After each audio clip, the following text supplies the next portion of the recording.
Hey, how's it going?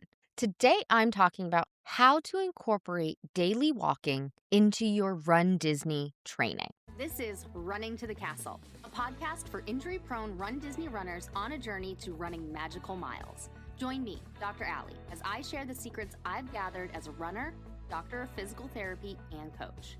You'll learn the exact ways I get my clients to the castle strong without feeling broken or held together with KT tape as they cross the finish line.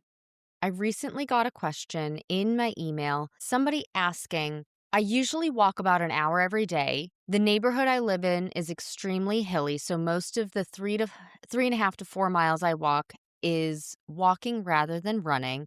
I'm not always sure how to factor that effort into the overall training schedule or recovery.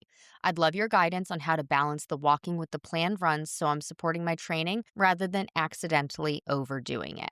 This is a great question because you want to keep doing what you like to do and what's in your normal routine and balance it with what you're doing in training. And I will say I can't give a full-fledged and all-encompassing answer, so I am going to give general recommendations. And for somebody who wants individualized advice, I do recommend looking into joining Stronger, Faster, Finisher because that's where I can give the individualized advice based on Garmin stats, Apple Watch stats. How are you recovering? How do you feel? How is the overall effort? What does the rest of your week actually look like? What does your work schedule look like or your just general life schedule? There are so many different pieces to this that it's not really a one size fits all, but I'm going to answer this based on the questions that start popping up in my mind. And some of those were just what I just set out.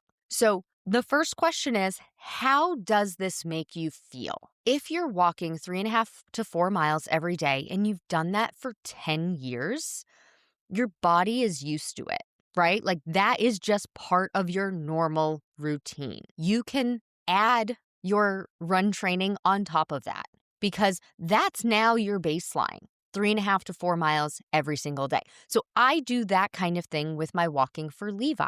Now, I will say Levi's walks, for the most part, are very, very low key, very, very leisurely. I call it a sniffari, where he gets to sniff every single blade of grass in his path. And I've chosen to let him do this. For those of you who don't know, we had a health scare with Levi a couple of years ago. And ever since then, instead of his walks also being part my workout for the day, which is what used to happen. I used to take him for a walk. It would be 2.25 miles. And I would for lack of a better term, drag him along. Now, that's not literally what happened, but I would be nudging him along. Let's go, let's go, let's go. He wasn't enjoying it. I wasn't enjoying it. And then when we had the health scare with him, I was like, I'm just going to separate this. Because what I used to want to do is I would have to walk him to get his exercise, to get him to go potty and everything. And I would want to go for my own walk or run. When we had that health scare, I was like, this isn't happy or fun for anybody. So I'm going to separate it. And now he gets his own time. He gets up to an hour. I plan that his walk could take an hour. Sometimes it takes 5 minutes. Sometimes he pees, he poops, he says, all right, let's go home. And he won't budge. He is very stubborn. And he will let me know if he is done. He will also let me know if he is not done. And he gets that time. I plan it out, a whole hour for him. And it's a leisurely pace. Sometimes we go 0.1 miles and sometimes we go 1.5 miles in that hour or any amount of it. The most common distance that we do is 1/2 mile in 40 minutes. So that's the kind of pace we're talking about here. I mean, that's what 1/2 mile, 40 minutes, that's like an 80-minute per mile, right? We are going snail's pace, sniffari pace. He is sniffing every blade of grass and checking who else has been here. And we do that. But that is now my baseline. Maybe it's not an hour every day, but that's my baseline. So my running training is on top of that.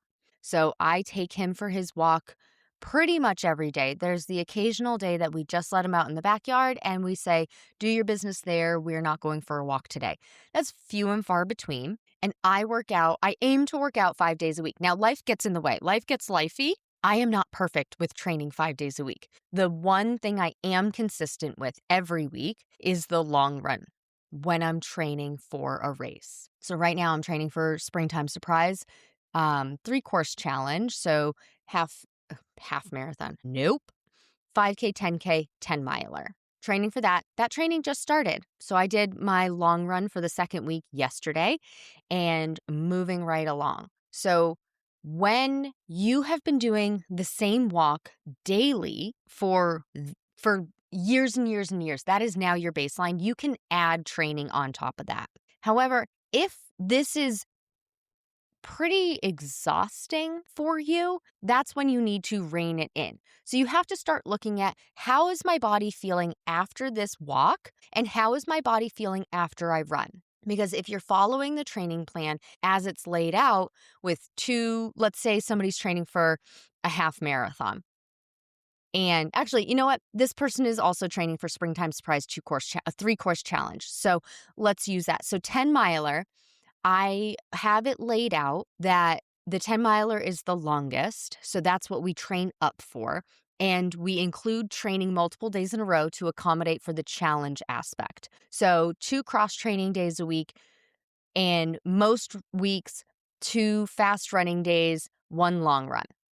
On simulation weeks, you may be doing 3 days back to back, including a cross training followed by a long run, followed by a long run, or a cross training followed by a speed workout, followed by a long run. But 3 back to back, and you want to figure out, well, how am I feeling after all of my workouts? Because the way I have my training plans laid out is, if you don't have other underlying medical conditions going on, anemia, or some kind of heart condition or lung condition, these workouts should be challenging, but not exhausting, right? Like, you shouldn't be exhausted all day after every single one of these. Every once in a while, yes, you may really push it on a speed workout, on a tempo run as an example, or you may really push it on your longest distance, that 7-mile long run. Even though it's slow, it's challenging for you and you're tired, more tired than you were on a 5K as an example. Yes, that may happen every once in a while, but it shouldn't be the norm. So if you're starting to feel like, oh, this is becoming my norm, I am exhausted all of the time after my workouts, then we have to start looking at other things. And one of those things that we look at is, what else am I doing throughout the week? If we're finding that you're exhausted after every single workout, cross-training, speed workouts, and long runs, the walking every day may be putting too much strain on your body when combined with these running workouts. It could also be something with fueling. It could also be something with stress. It could be an underlying medical condition. It could be anemia. There are multiple factors. It could be dehydration. It could be lack of sleep from the night before. I said fueling. That's a huge one. So if you line up all of those things and you're still exhausted after every workout, that's when we start looking, okay, these walks are too much. And so if that's the case, you take it down and you make sure that you give yourself 2 full rest days. So in my world, from my professional world as a physical therapist who helps people heal injury and prevent injury and be able to do the activities that they like to do, your body needs rest. And I'm not talking, oh, I'm just going to do light yoga, or I'm just going to do a light swim today. I'm just not going to run. A rest day is not a non-running day. A rest day is a low key, I'm not doing anything day. I'm doing my normal daily activities that aren't exhausting for me. So sometimes I actually swap out a quote unquote normal daily activity if it's exhausting, right? I had a client in Stronger, Faster, Finisher today message me. She was like, yeah, I didn't do my walk today because I had to shovel my driveway. Yup. Great choice.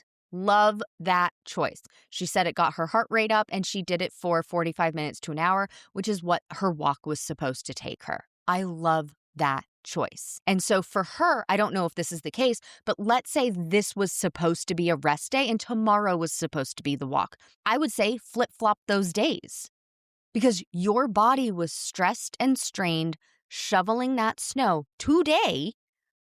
So much so that it gave you a cardiovascular workout. I don't know if you know this, but one of the biggest threats to adults living in the Northeast is snow, not for getting in a car crash or downed power lines and lack of power and things like that. No, it's shoveling snow causing a heart attack because it's straining to your heart. It is giving you a cardiovascular workout. And some people aren't ready for that and they think shoveling the snow is no big deal. Unfortunately, it's a huge deal. It can cause multitude of problems. But I love that switch for my client in Stronger, Faster, Finisher. I 100% back that choice. That was a great choice. So we have to start thinking, are the daily walks 3.5 to 4 miles, are those giving us enough of a workout that we're actually working out? And is it becoming detrimental to our run training? If it's not, keep going, right? If it's not a problem, it's not a problem. And maybe you don't know if it's a problem yet. And that's where working with a coach comes into play.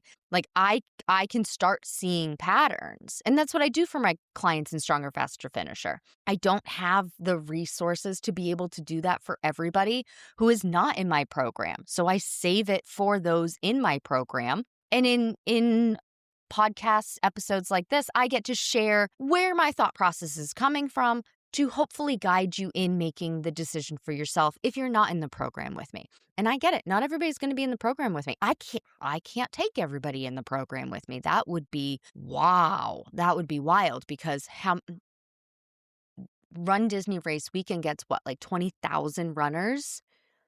I can't handle 20,000 runners times potentially 4 if we say that, there's a unique person at every race weekend, which we know there's not. There's lots of overlap, but that's a lot. So here we go. I get to share this information with you via this podcast. So that's how I would go about it, is start looking at, am I even exhausted from doing this? And if you are, start looking at, is it because things are just piling up and now this walk in a hilly area is exhausting? Now, hills is one of the speed workouts that I recommend. Maybe just make one of the walks an actual run, and it's running up the hill and then walk back down and run up the hill and walk back down. Maybe it's not the 3.5 to 4 miles, but that's a great workout. You could incorporate it that way instead. Sometimes we do have to adjust what our normal daily activity is when we have another goal. We can't do it all of the time. So you may need to go in waves and adjust what is a priority right now. And right now, you're training for Springtime Surprise Challenge. So some of your walks may have to change, and that's okay. Just start looking at it. Is this making me exhausted? If it's not, no problem. But if you're finding that you either don't want to go out for your runs or you are exhausted after every run, you might be overdoing it.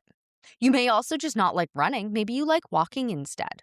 And then maybe your walks become your workouts. And instead of actually running, now we're doing the 3.5 to 4 miles multiple days a week. I do still recommend 2 full rest days, but maybe you're just varying your speed on those walks. And now those become your workouts. And so in the middle of the week, you're doing 3.5 to 4 miles a couple of days a week, and you're doing it at a different pace.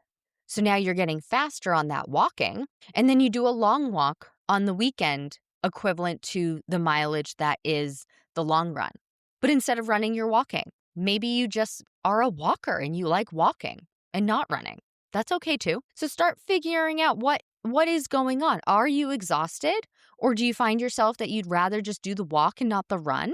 Start looking at these different pieces to see, does something need to change? And if so, which one is it?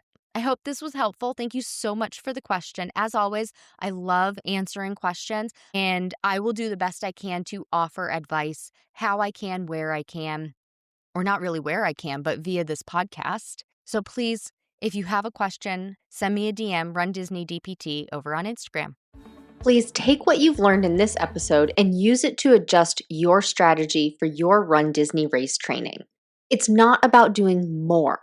It's about doing the right things in the right balance so you can finish strong, not broken. And if you want personalized guidance specific to your race, your injury history, your running background, and your goals, That's exactly what we do inside Stronger, Faster, Finisher. You'll get step-by-step instructions and a proven system to help you train smarter from start to finish. Join the waitlist today to be the first to know when it opens next. That's all for now. Talk to you soon.